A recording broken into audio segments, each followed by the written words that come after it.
Première des choses, donc, le fonctionnaire, il peut se présenter, mais ensuite, il sort de la fonction publique pour toujours, il reviendra jamais. C'est une mesure qui existe partout. Il n'y a qu'en France qu'elle n'existe pas. Donc ça, c'est la première des mesures. La deuxième des mesures que je prendrais, c'est que, comme De Gaulle en a montré l'exemple, tout fonctionnaire qui a travaillé dans la fonction publique a droit à une retraite de la fonction publique, payée par les impôts. Et une seule. Choisis laquelle. De Gaulle avait choisi sa retraite de colonel. Quand il est parti.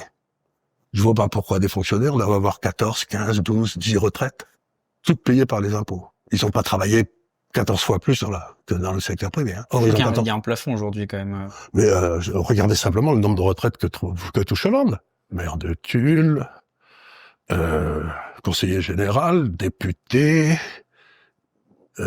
ministre, président de la République.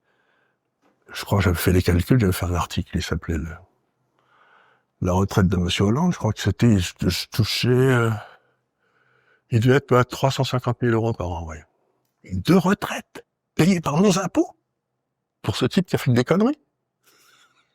C'est quand même étonnant. Non mais sans blague, ça veut dire que je devrais un capital de 40 millions pour avoir une retraite de 350 000. Donc il faudrait imposer Monsieur Hollande de 2% sur son capital virtuel, qui est les retraites qu'on va lui payer maintenant à sa jeune femme. Donc deuxième truc, vous êtes fonctionnaire, vous avez droit à une seule retraite. Point barre. Vous pouvez cotiser à des retraites par ailleurs du secteur privé, mais vous pouvez pas toucher des retraites qui sont garanties par les impôts.